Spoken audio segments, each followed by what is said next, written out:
करण्यापासून सर्व पक्षांचे कार्यालय फोडण्यापासून जाळण्यापासून हा प्रकार चालू झाला। आणि सर्वात महत्त्वाचं म्हणजे या ठिकाणी हे सर्व प्रकार होत असताना तिथं पोलीस होते, तिथं पोलीस बंदोबस्त होते। या प्रकारचे सर्व सीसीटीव्ही फुटेज माझ्याकडे आता सुद्धा आहेत, ते मी आपल्याला अध्यक्ष महोदय मी देतो। माझ्या घरापर्यंत येऊस तर अध्यक्ष महोदय असं लक्षात आलं हा पूर्ण प्रकार बघितल्यानंतर की वेल ट्रेनिंग आणि वेल प्लॅन्ड हा प्रकार सगळा घडून आणला होता।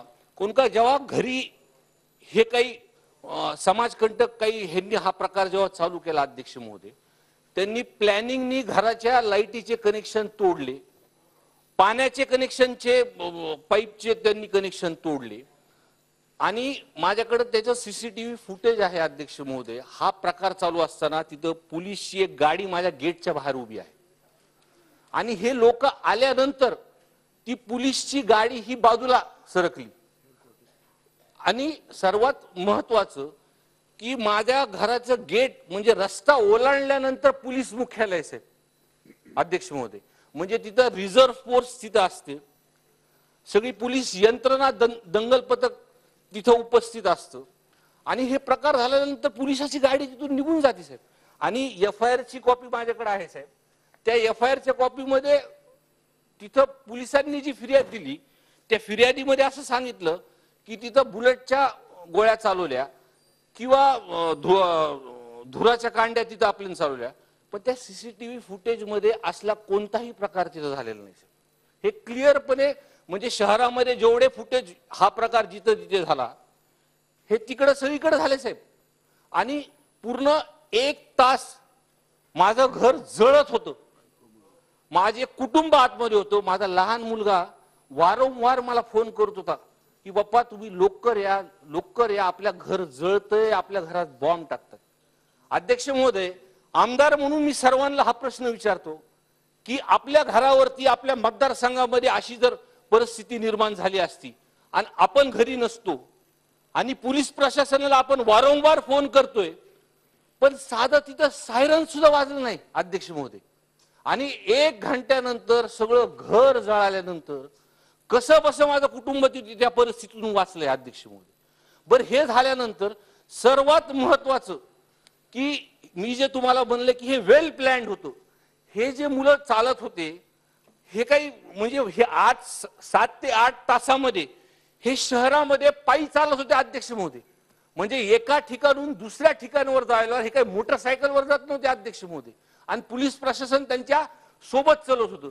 आणि एक ठिकाणून एखादं ऑफिस जाळलं किंवा एखादं ऑफिस फोडल्यानंतर दुसऱ्या ठिकाणी जात असताना हे एकमेकाला खोलून सांगत होते की इकडचं काम झालेलं आहे, पुढच्या क्रमांकावरती चला। या पूर्ण घटनेला जिथं जिथं दगडफेक झाली, जिथं जिथं ह्या गोष्टी झाल्या त्याला क्रमांक दिले होते।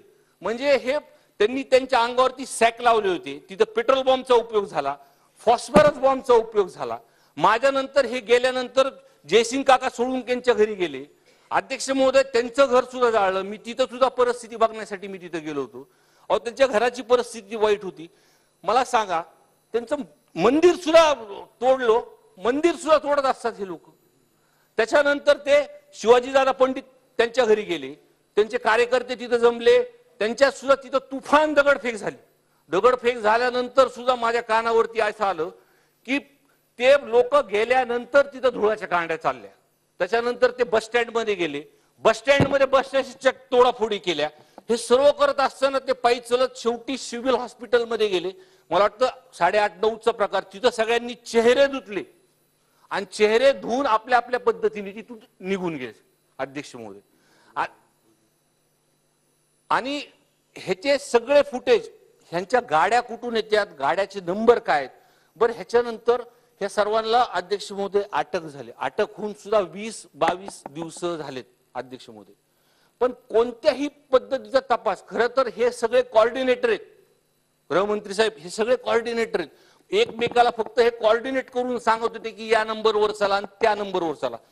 खऱ्या अर्थाने ह्याचा मास्टर माइंड कोण आहे हे हुडकून काढणं फार गरजेचं आहे। आदरणीय भुजबळ साहेबांनी सुद्धा माझ्या घरी भेट दिली।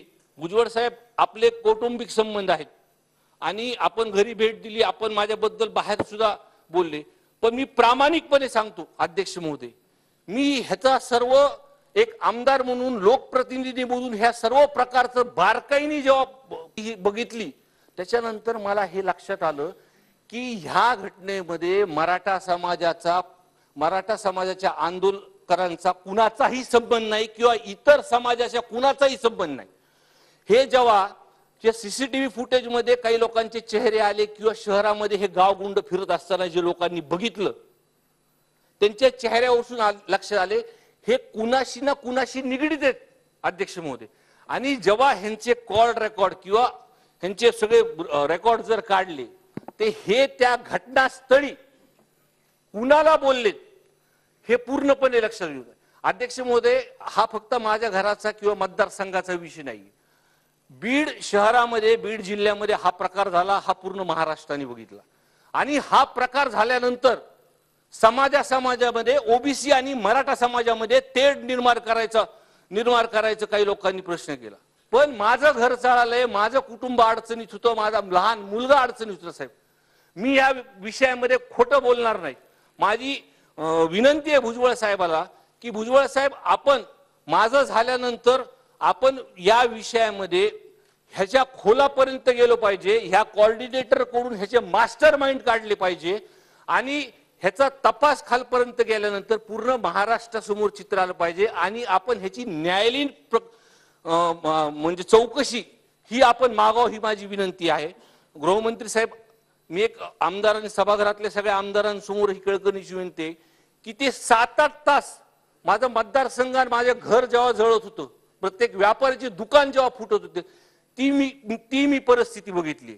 माझी एवढीच प्रश्न आहे गृहमंत्री साहेबांना की 7-8 तासामध्ये पोलीस प्रशासन का मध्ये तिथं आलं नाही?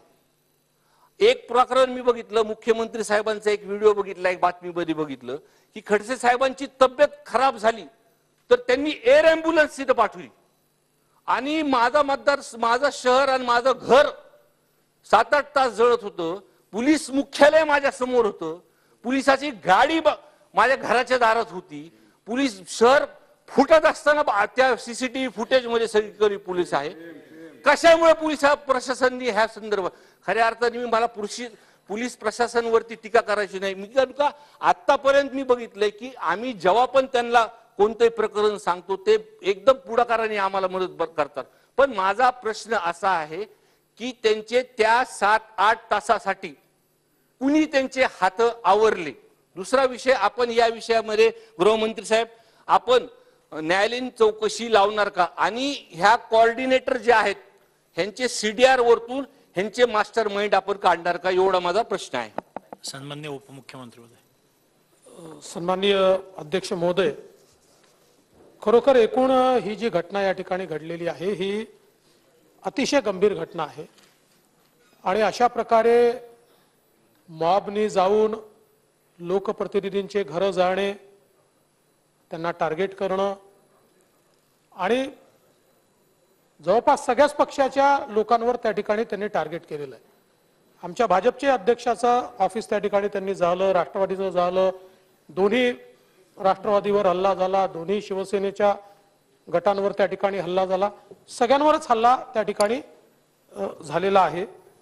आणि एकूणच ही जी काही सगळी परिस्थिती आहे त्याच्यामध्ये संदीप क्षीरसागर यांनी जी काही त्यांची व्यथा व्यक्त केलेली आहे ती निश्चितपणे गंभीर आहे आणि माझं अतिशय स्पष्ट या संदर्भातलं मत आहे की अशा प्रकारच्या ज्या घटना आहेत याच्याकडे राजकारणाच्या पलीकडे जाऊन पाहिलं पाहिजे। कारण अशा प्रकारच्या घटनांमध्ये जर आपण राजकारण करायला लागलो तर मला असं वाटतं की मग महाराष्ट्रामध्ये कायदा आणि सुव्यवस्था कधी राहणार नाही। आणि म्हणूनच पहिल्यांदा तर जी काही घटना घडली त्यावेळी जो काही अवेलेबल पोलीस फोर्स होता, हा पोलीस फोर्स त्या ठिकाणी जी कारवाई करता येत होती ती करत होता आणि जर त्या पोलीस फोर्सने काहीच कारवाई केली नसती तर घटना याहीपेक्षा गंभीर झाली असती। मात्र हे तेवढंच खरं आहे की जेवढ्या मोठ्या प्रमाणात लोक एकत्रित झाले होते त्या मनाने तो फोर्स कमी होता। बाहेरून जो फोर्स पाठवला तो फोर्स पोहोचतपर्यंत वेगवेगळ्या ठिकाणी या घटना झाल्या होत्या आणि असा मॉब एकच मॉब सगळीकडे गेला असं नाहीये, वेगवेगळे मॉब तयार झालेले आहेत.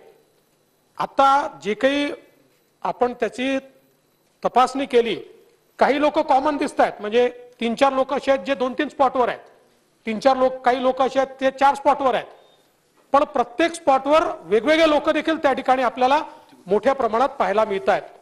आणि म्हणून या संदर्भात आपण जर बघितलं तर माजलगावची केस असेल किंवा बीडची केस असेल, मोठ्या प्रमाणात या ठिकाणी आपण अटक केलेली आहे. एकूण 278 आरोपी हे आतापर्यंत अटक झालेले आहेत, ज्यातले 30 आरोपी असे आहेत की जे सराईत गुन्हेगार आहेत, ज्यांच्यावर वेगवेगळ्या प्रकारच्या मोठ्या गुन्ह्याच्या केसेस आहेत.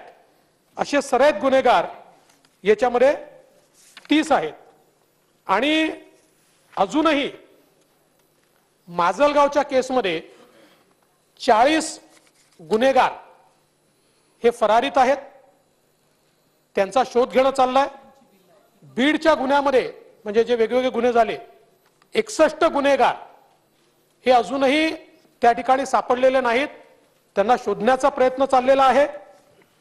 आणि जे वारंवार काही लोक मांडण्याचा प्रयत्न करतायत किंवा तुम्ही निष्पापांना पकडताय, ज्यांची ऍक्टिव्ह याच्यामध्ये पार्टिसिपेशन होतं, ज्यांना ज्यांना पकडलाय, असं आहे मॉब पॅसिव्ह असतो, ऍक्टिव्ह असतो.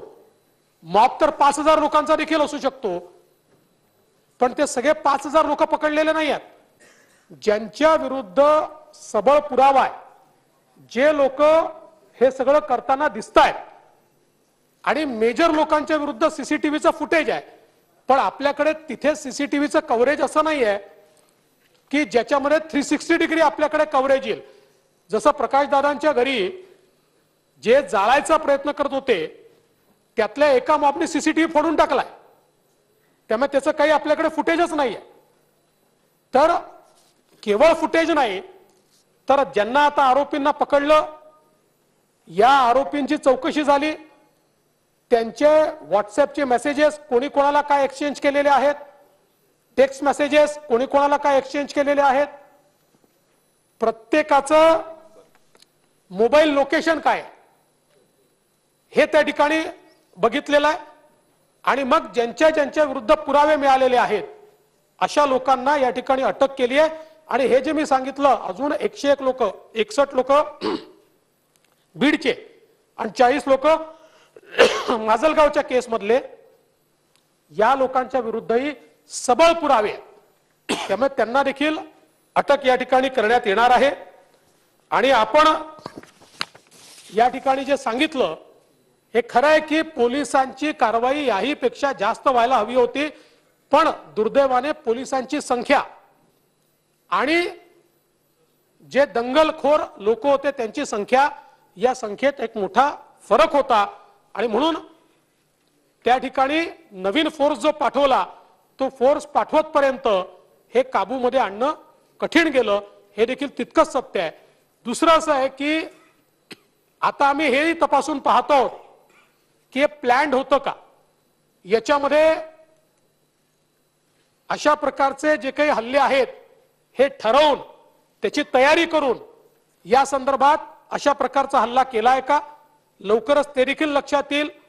आपण जे म्हणताय याच्या मागचे मास्टर माइंड आहेत का, त्याही दिशेने आम्ही चाललो. आणि हे जे आता फरार आहेत याच्यातले काही लोक सापडले की मग ज्या काही मास्टर माइंड संदर्भातल्या शंका आहेत त्या शंका देखील या ठिकाणी त्याचंही निरसन हे निश्चितपणे या ठिकाणी होईल. आणि म्हणून या घटनेला सरकारने अत्यंत गांभीर्याने घेतलाय. या संदर्भात जी कारवाई करण्याची आवश्यकता आहे ती सगळी कारवाई आम्ही केलेली आहे. आणि कुठल्याही प्रकारे याच्यामध्ये कोणी असो, कुठल्या पक्षाचा आहे, जातीचा आहे, धर्माचा आहे, काही न पाहता याच्यामध्ये कारवाई ही करण्यात येईल, हा विश्वास मी आपल्याला देतो. आपल्यापैकी अनेकांशी पोलीस बोललेले आहेत, आपण ज्या शंका व्यक्त केलेल्या आहेत त्याच्यावरही आमचा तपास चाललेला आहे. त्यामुळे याच्यामध्ये कुठल्याही प्रकारे मागे हटण्याचं कारणच नाही, याच्यामध्ये आम्ही मागे येणार नाही. अध्यक्ष महोदय, सन्माननीय उपमुख्यमंत्री गृहमंत्र्यांनी माहिती दिली